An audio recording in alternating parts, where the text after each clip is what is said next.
That's one of my favorite intros, Duncan. That's pretty badass. I love it. What up, what up, what up, everybody? It's your man, Duncan Cory, in the place to be. We got some East Coast, West Coast real estate rivalry going on. What is the deal, Duncan? How's it going, brother? I'm just over here enjoying the sunshine on the West Coast. You know how that goes. Okay. I don't want to hear it. It's like gray. It's overcast. It might even be a little rainy over here. But you know, that just adds to the flavor, the sazon over here, man. That's what it is. Dude, I envy you, man. You guys have I don't know if I'm speaking out of turn over here, man, but my wife was over there and they have what's it called? The map. It's a GPS for the weed maps.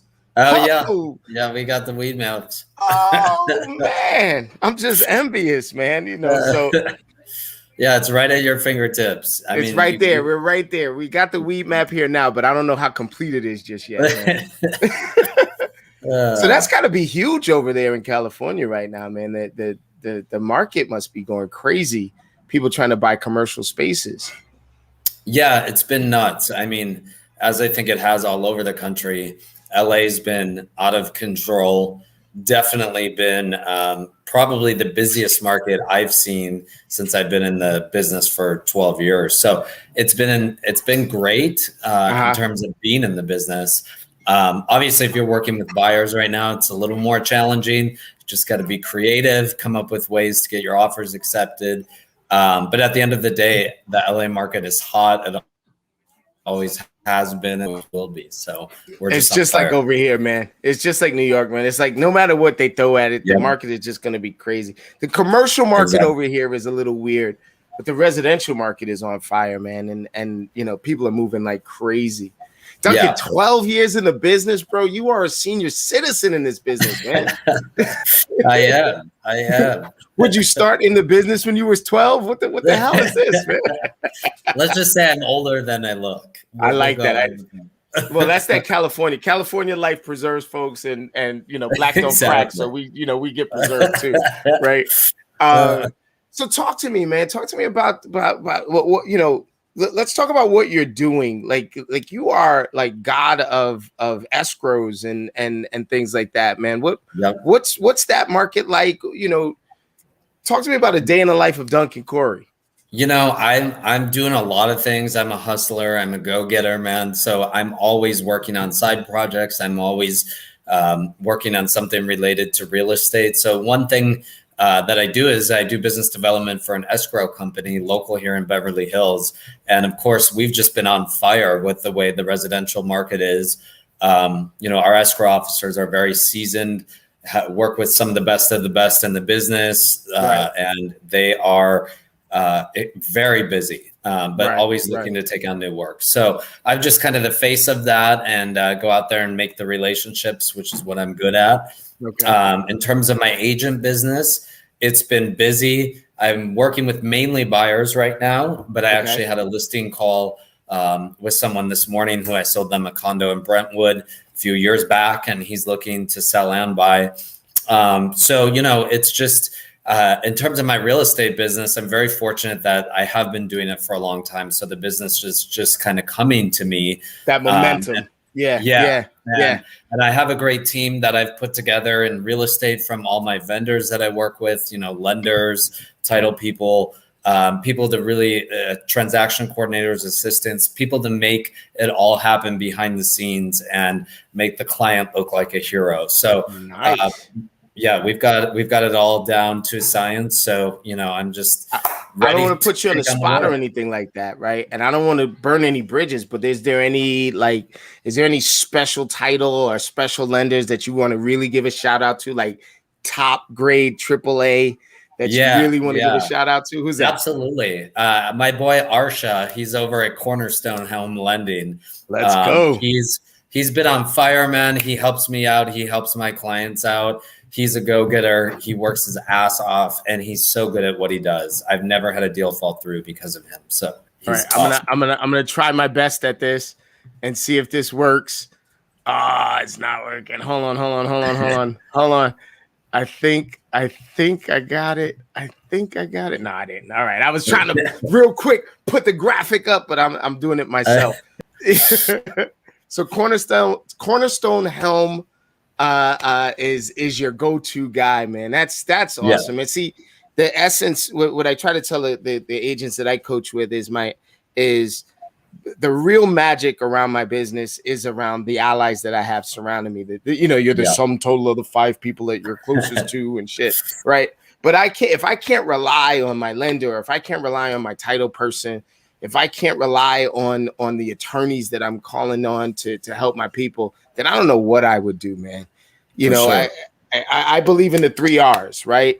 It's how highly are they regarded in the industry, right? How do their peers, see them? How highly they're reviewed by their customers and clients, right? What did the customers think about them?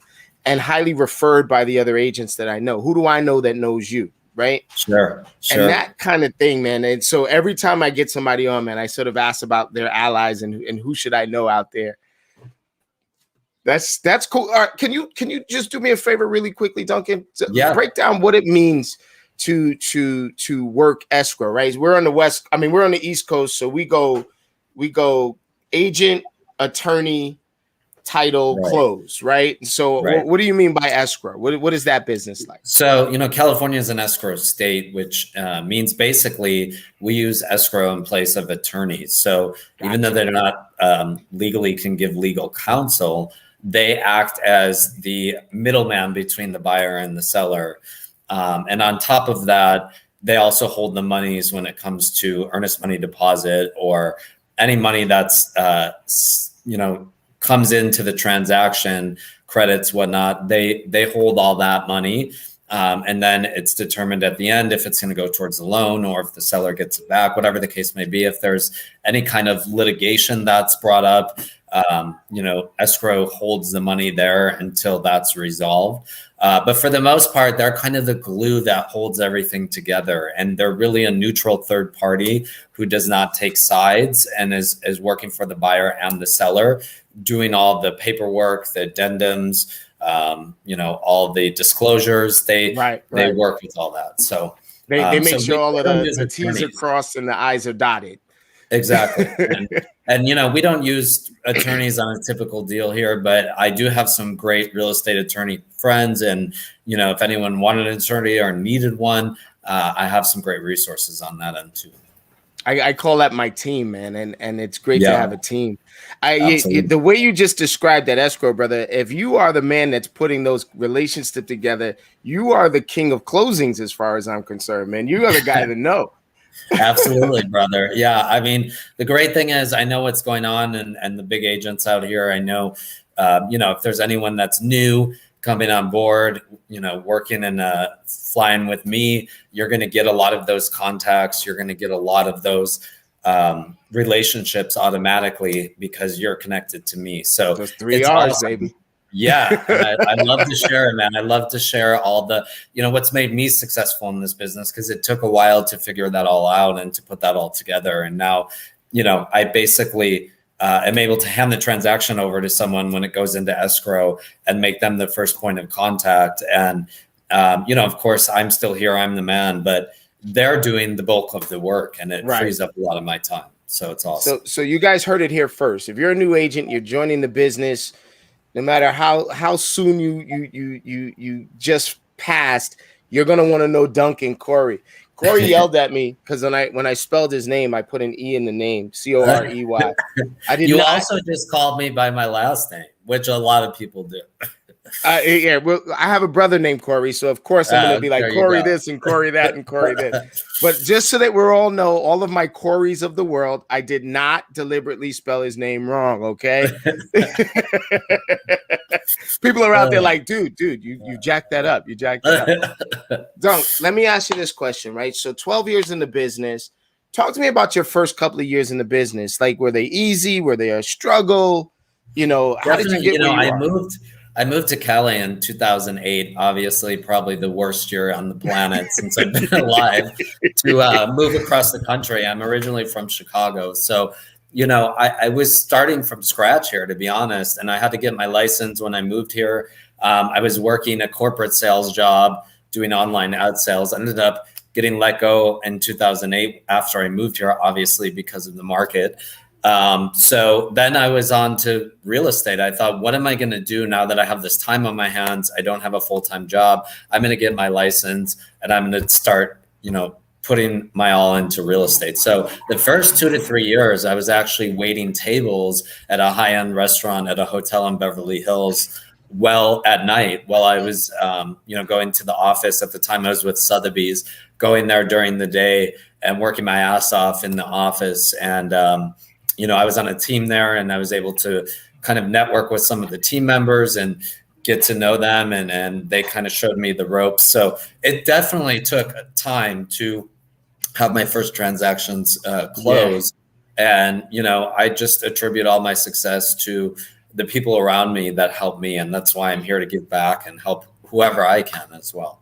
I mean, if Brad Pitt can become like an Oscar-winning actor working tables at night, you certainly can become a millionaire real estate agent working tables at night. So the life of Los Angeles, right? That's what it's all about. So that leads me to one of the most important questions that I could possibly ask, right? And this is really serious. It's really important. You're a Chicago dude. You're a Chicago native. Yep. So you can come from the East Coast or the Midwest, whatever you guys want to call that. You come from hustle and bustle out to the West Coast. Where the hell do you get a cup of coffee in California that's delicious, man? It's like, the best thing is the first 10 years I lived here, we didn't have Dunkin' Donuts, right? And as you know, in the Midwest and East Coast, that is a staple. That's like a staple, right? Yeah. It's whether like you're getting donuts or coffee, you are there all the time, right? Yeah. So, that was really like a shock when I moved here. I was like, where am I going to go to get my coffee? I can't do Starbucks. But slowly, the first Dunkin' Donuts came online in Santa Monica about maybe it was like 7 years ago. And that just lit the whole thing on fire, man. They literally had lines blocks and blocks long for months. If they only knew. Because we all know there's so many East Coast transplants out here, Midwest transplants, that they're like, they saw that Dunkin' Donuts come in, they're like, man, I'm there right away. So the one thing that I do when I hit that, there's 3 places that are a necessary hit when I go out there, right? It's the In-N-Out Burger. Yep. I gotta go to the In-N-Out Burger. Absolutely. I gotta go to Roscoe's, right? It's a necessary. That's on your cheat day only. That's more like my cheat week because I go the whole time that I'm there. I'll go every day. Skull special number 11, please. Thank you very, very much.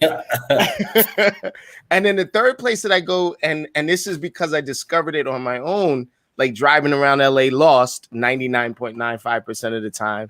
I found Yum Yum Donuts. Oh shit! You ever go to Yum Yum? Yeah, it's right by my house. Yeah, see, my daughter knows. Oh, it's right by your house. Oh, and see, now I know you're a disciplined dude, man, because I would be 800 pounds if Yum Yum was right by my house. It takes a lot to keep your 6-pack when you're in your 40s. So, you got to work it. I got one whole pack, right? Mine is more like the box of wine. Yeah, there you go. The single app. The single app. I got the single app.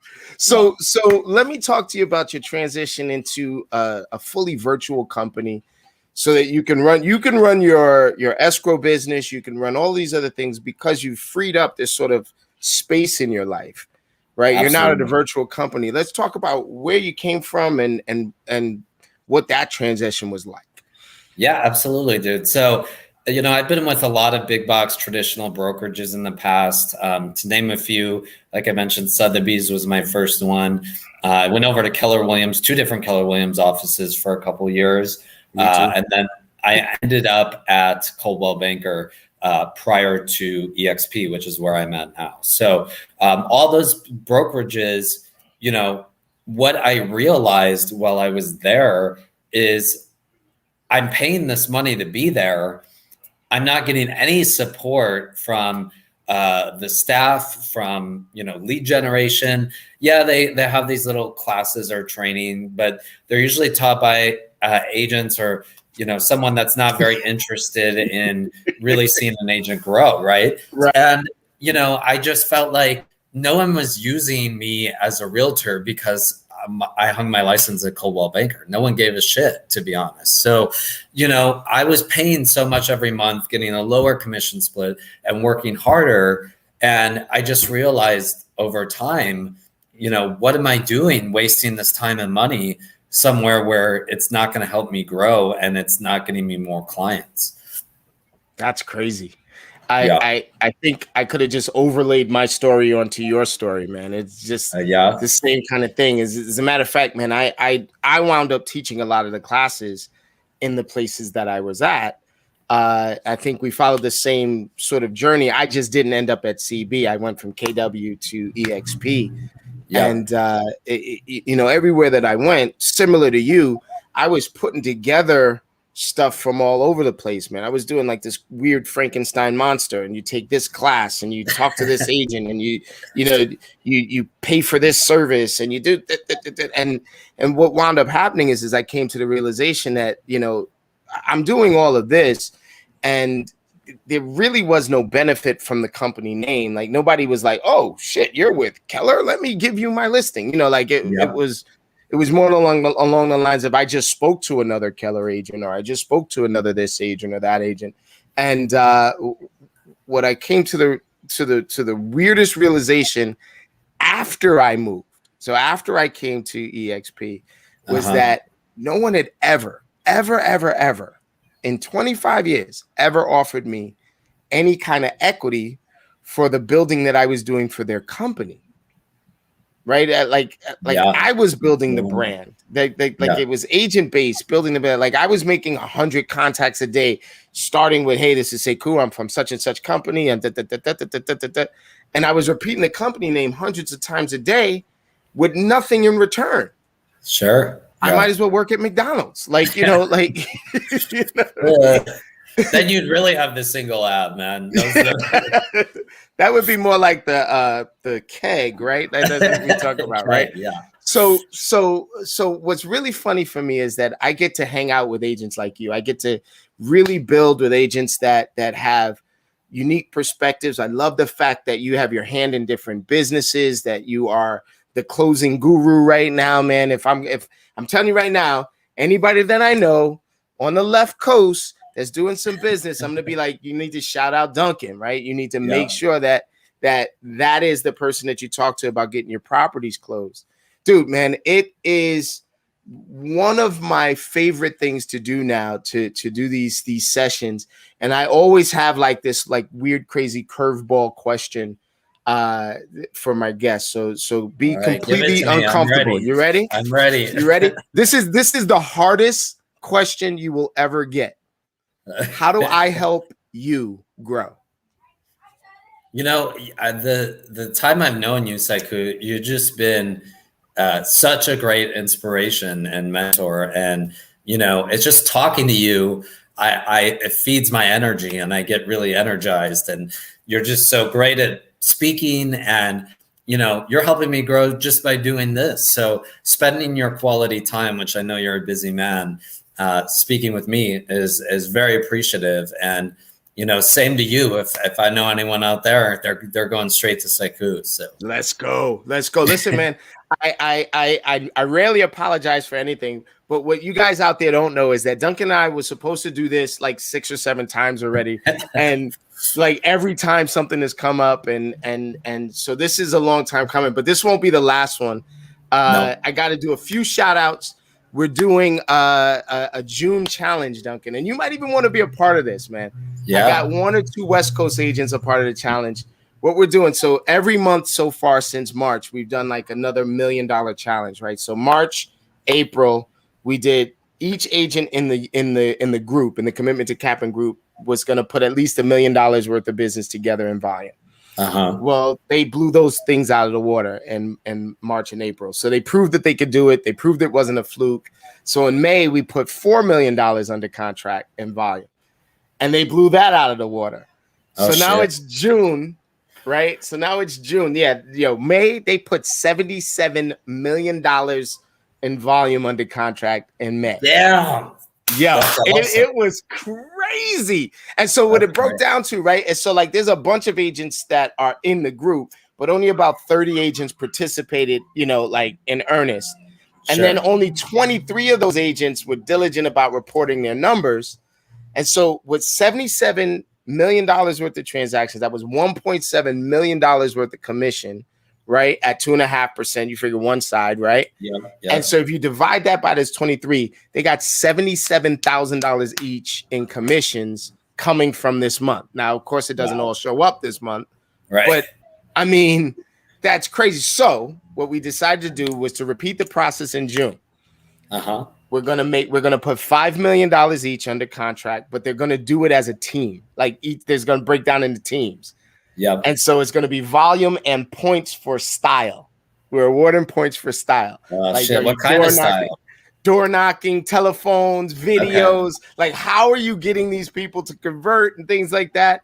We're making a fucking mess, Duncan, man. It is absolutely, it's crazy. Yeah. So it's the 3rd day of June, right? It's 4:52. Yeah. I'm going to share my screen with you guys and show you what the production is like in 3 days. So I promised I would share this. I did not share it when I was supposed to, so I'm going to share it right now. Sweet. Let me just see. Chrome tab, production numbers. Bang. Bang, bang. Look at this. Look at it's $11.5 million worth of transaction in 3 days. It's amazing, man. Amazing. Dude, these guys are killing it. And and most of these agents are less than a year old. Some of them are a little bit more than a year old. But the ones that are a little bit more than a year old, they also they produce a little bit more, right? Yep. But because this is an accumulation, man, this thing has been crazy. So if you got guys you know that want to get in on it, man, you know, there is no shame in the game. We are rocking and rolling. This lady right here, let me see if I can find it. Queen Harjeet, right? You see this? She's already at 1.6, 3 days in. Right? I gotta ask, is that her real name or did she make a stage name? So her name is Harjeet, but she earned the title queen because last month, out of the 77 million or the 70 million, whatever the damn number was, she had 17 million of it. Shit. So we were all like, we're not worthy. We're not worthy. She is at like everyone. Queen. It's a battle of wills. And so we decided that at will we were going to do this. So I'm going to extend that to you guys out there. I got one agent from Southern California that's participating. So she's going to be up at 6 o'clock in the morning, lead generating with us. Nice. And she gets the best part. At 8 o'clock at night on the East Coast, we get together to have a call. It's only 5 o'clock for you guys. So you know that. That's good. That's good. Duncan, man, listen, I love you to death. Let's get together. Let's do this again. Yes, I would love that, man. And listen, like, you know, I'm here to take people on the journey with me as well and set up systems. I have systems set up very similar to you. So it's super exciting to share everything I'm doing to help agents grow. And a lot of it I modeled after you. So again, thank you so much. Let's go. How do they get in contact with you, Duncan? What's the best way to get in contact with you? I'd say text me, man. You know, we all do text these days. My local number, 310-818-9441. Again, that's 310-818-9441. You could hit me up on Facebook, Duncan Cory Jr. with no E in the Cory. And also on Instagram at Livin' in SoCal. That's LIVIN_IN SoCal on Insta. Living in SoCal. Did I do this right? Living in SoCal.com. You did it absolutely right. Yep. All right. I'm gonna put the number up again. I'm going to edit this because this is an @ before that, because that's Instagram, right? Yep. And you said Facebook was just my name, Duncan Cory Jr. All right. DuncanCoryJr, right? Yep. There you go. So we got it all. We got Duncan Cory Jr. on Facebook. Oh, that's not how you spell Duncan. That's almost. So Duncan Cory Jr. living in SoCal, and 310-818-9441. Duncan, it's absolutely my pleasure to hang out with you. And if you know, like I know y'all, you're going to get on his calendar. You're going to get on his schedule. You're going to make it so that you are putting yourself in a position to earn, win, and learn. And I'm going to take us out of here with the fader, just like my man DJ Premier used to do back in the day. And I will see you all later. We're going to go out with the peace.